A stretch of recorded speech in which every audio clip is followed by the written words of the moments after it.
முன்னாள் நீதியமைச்சர் விஜயதாச ராஜபக்சவின் மகனான சட்டத்தரணி ரகித ராஜபக்ச மற்றும் ஹொரணை ஐக்கிய மக்கள் சக்தியின் தொகுதி அமைப்பாளர் சரித் அபேசிங் ஆகியோர் இளஞ்ச ஊழல் ஒழிப்பு விசாரணை ஆணைக்குழுவின் அதிகாரிகளினால் கைது செய்யப்பட்டுள்ளனர். ஒழுங்கமைக்கப்பட்ட குற்றவாளி ஒருவருடன் தொடர்புகளை பேணிய குற்றச்சாட்டின் அடிப்படையில் இவர்கள் கைது செய்யப்பட்டுள்ளதாக தெரிவிக்கப்படுகிறது. குற்றப்புலனாய்வு திணைக்களத்தின் தடுப்பு காவலில் வைக்கப்பட்டிருந்த ஒழுங்கமைக்கப்பட்ட குற்றக்கும்பல் தலைவரான ஹரக்கட்டா என்ற நதுன் சிந்தக விக்ரமரத்னவை போலீசார் கொலை செய்வதை தடுப்பதற்கும் குறித்த சந்தேக நபரின் தடுப்பு காவல் உத்தரவை நீக்கி காலிபூச அதி உயர் பாதுகாப்பு சிறைச்சாலையை தவிர வேறு சிறைச்சாலைக்கு மாற்றுவதற்கும் அத்துடன் விசாரணை நடவடிக்கைகளில் இருந்து அவரை விடுவிப்பதற்கும் தேவையான உதவிகளை வழங்குவதற்காக கடந்த 2023 ஆண்டு துபாயில் வைத்து சந்தேக நபரின் மனைவியான மதுசிகா மதுவந்தி என்பவரிடம் 50 கோடி ரூபாய் லஞ்சம் கோரியுள்ளனர்.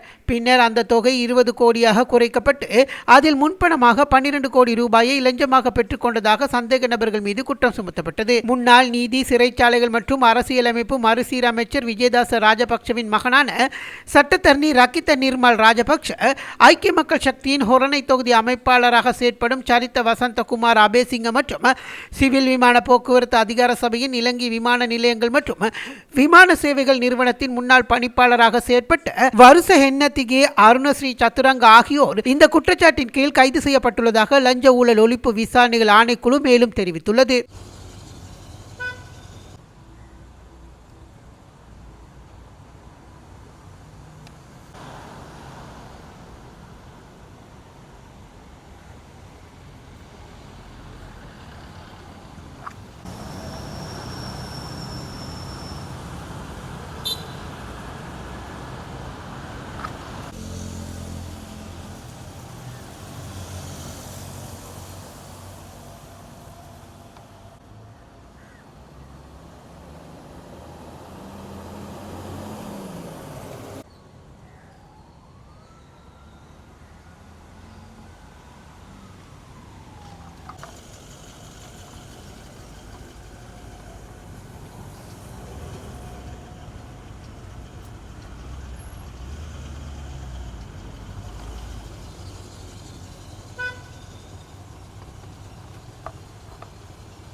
वाहन ने बोटा तियान बड़ा करना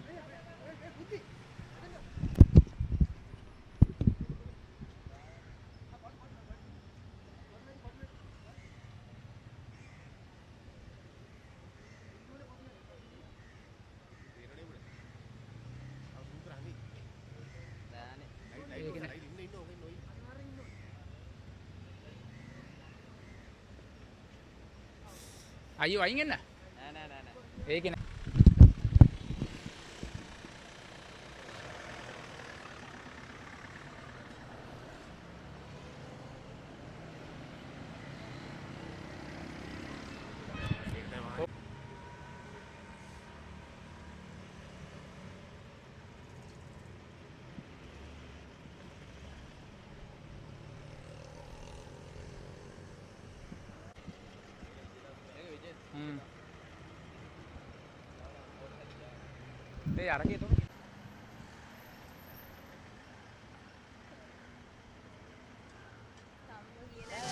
மேலதிக செய்திகளுக்காக எமது யூடியூப் தளத்தை சப்ஸ்கிரைப் செய்யுங்கள்.